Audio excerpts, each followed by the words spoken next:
Assalamualaikum warahmatullahi wabarakatuh. Kami kelompok 3 akan menjelaskan hasil diskusi kami yang berjudul Sistem Tenaga Uap. Baiklah, saya akan menjelaskan tentang pembangkit listrik tenaga uap. Sekarang kita masuk ke topik pertama, yaitu pengenalan pembangkit tenaga uap. Gambar ini menunjukkan skema suatu pembangkit listrik tenaga uap, gimana sistemnya dapat dibagi menjadi 4 subsistem. Subsistem yang pertama itu A. Di sini berfungsi untuk menyuplai energi ke dalam fluida kerja Anda. Diperhatikan di subsistem A ini ada bahan bakar masuk ke dalam ruang pembakaran atau boiler. Kemudian supaya terjadi pembakaran di sini perlu udara di dalam boiler, terjadi proses pembakaran menghasilkan energi panas. Lalu energi panas ini ditransfer ke fluida kerja yang ada di sebelah kanannya. Kemudian Anda juga lihat di sini ada suatu stek yang merupakan saluran keluar untuk gas sisa pembakaran. Kemudian bergerak ke kanan itu subsistem B. Subsistem ini berfungsi untuk mengkonversi energi panas menjadi energi kerja. Di sini terdiri atas 4 komponen. Komponen yang pertama adalah boiler. Di sini terjadi perpindahan panas dari gas pembakaran ke fluida kerja, kemudian keluar dari boiler. Fluida kerja ini mengandung energi yang tinggi, tekanan tinggi dan temperatur tinggi, lalu dialirkan dalam turbin. Di dalam turbin dia mengalami proses ekspansi menghasilkan energi kerjanya. Ini dikoppel dengan generator listrik yang merupakan subsistem C. Subsistem C ini mengkonversi kerja menjadi energi listrik. Kemudian kembali ke subsistem B. Keluar dari turbin fluida kerja masuk ke kondensor. Dalam kondensor ini terjadi pembuangan energi panas dari fluida kerja ke lingkungan. Gambar ini lingkungan direpresentasikan oleh sesuatu air pendingin yang masuk dari saluran cooling tower di pompa, kemudian melewati saluran ini masuk ke kondensor, mengambil energi dan bentuk panas dari fluida kerja kembali lagi ke cooling tower dan melepas energi di segmen ini. Kembali lagi ke subsistem B.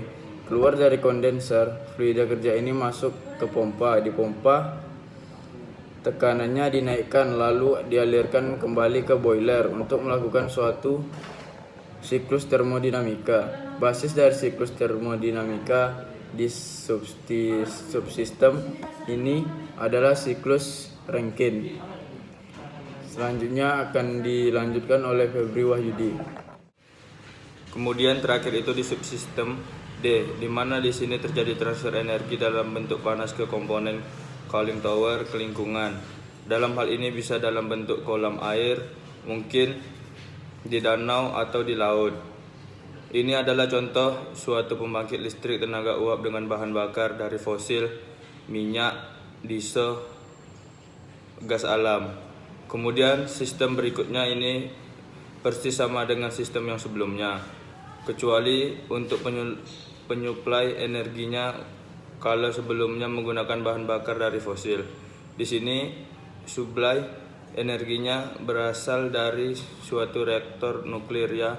Reaktor nuklirnya ini merupakan subsistem juga digambar. Tidak tunjukkan subsistem B, C, dan D. Hanya untuk penyederhanaan saja di subsistem A. Dia mempunyai suatu reaktor fasial. Di dalam reaktor fasial ini terjadi suatu kemudian subsistem terakhir itu di subsistem D, di mana di sini terjadi transfer energi dalam bentuk reaksi nuklir yang menghasilkan energi lalu ditransfer ke fluida yang bertekanan ini. Di sini digambarkan sebagai daerah yang berwarna kuning, kecoklatan. Fluida bertekanan ini dialirkan melewati suatu pipa-pipa oleh pompa ini. Fluida ini keluar dari reaktor vessel tekanan dan temperatur tinggi lalu dialirkan masuk ke boiler. Di dalam boiler terjadi perpindahan panas dari fluida bertekanan ini ke fluida kerja yang ada di subsistem B. Subsistem B ini sama dengan subsistem yang sebelumnya terjadi atas boiler. Kemudian turbin yang mengkonversi energi dalam bentuk panas ke kerja kemudian dikoppel dengan generator listrik untuk mengubah energi dalam bentuk kerja ke energi listrik. Dari turbin keluar masuk ke kondensor, dari kondensor ke pompa, kembali lagi ke boiler untuk menjalankan siklus termodinamika. Subsistem yang paling kanan ini adalah cooling tower yang berfungsi untuk transfer energi dalam bentuk panas dari sistem di pembangkit tenaga uap ini ke lingkungan. Berikutnya ini sebelumnya perbedaan di sini adalah suplai energi sekarang berasal dari matahari. Lihat ada beberapa panel matahari receiver ini untuk menyerap energi dari matahari lalu ditransfer ke fluida yang mengalir di dalam panel ini. Kemudian fluida ini dialirkan menuju suatu alat penukar kalor. Dalam alat penukar kalor ini terjadi perpindahan panas dari fluida tersebut ke fluida kerja yang berada di subsistem B dan suatu siklus termodinamika yang berbasis pada siklus Rankine menghasilkan kerja. Dari kerja ini ditransfer ke energi listrik oleh generator listrik. Kemudian sistem kolektor ini mentransfer energi dalam bentuk panas dari pembangkit ini ke lingkungan. Baiklah, saya akan melanjutkan penjelasan dari Febri Wahyudi. Yang terakhir ini sumber energinya berasal dari geotermal, bahwa dari dalam bumi itu ada air panas mempunyai energi tinggi, lalu dipompa. Pompa dialirkan melalui suatu alat penukar kalor. Dalam alat putar kalor terjadi perpindahan panas dan uap air panas dalam bumi ini ke fluida kerja di subsistem B. Kemudian subsistem mengkonversi panas menjadi kerja generator listrik. Konversi kerja menjadi energi listrik. Sekarang fokus kita di sini adalah subsistem inilah yang menjalankan siklus termodinamika dan berbasis pada siklus Rankine. Fungsi dari subsistem ini adalah untuk konversi energi dalam bentuk panas. Dalam hal ini ada lagi menjadi energi dalam bentuk kerja. Komponen pertama adalah turbin, kondensor, pompa, dan boiler. Kita mulai dari tingkat keadaan satu ini. Keluar dari boiler, fluida kerja mempunyai energi yang tinggi dalam bentuk tekanan dan temperatur yang tinggi. Dialirkan masuk ke dalam turbin. Di dalam turbin menjalani proses ekspansi dan dihasilkan kerja sebesar W kali T ini. Keluar turbin dengan keadaan 2 lalu masuk ke kondensor. Di dalam kondensor fluida kerja melepaskan panas besar Q out. Ini ditransfer ke air pendingin cooling water keluar dari kondensor kerja, masuk ke dalam pompa-pompa menaikkan tekanan fluida kerja itu lalu dialirkan kembali ke boiler untuk melengkapi siklus termodinamika. Perlu saya sampaikan, untuk melakukan analisa suatu siklus, baik itu siklus Rankine 1909 maupun siklus refrigerasi di bab 10, kita mengeset nilai setiap perpindahan panas maupun kerja itu bernilai positif. Dalam hal ini nilai positif itu yang mengikuti arah tanda panah. Kalau Anda perhatikan nama turbin itu menghasilkan kerja, maka arah tanda panah dari kerja turbin itu adalah apa itu ada perpindahan panas, arah tanda panah itu adalah keluar. Sekarang kita analisa dalam setiap komponen pertama.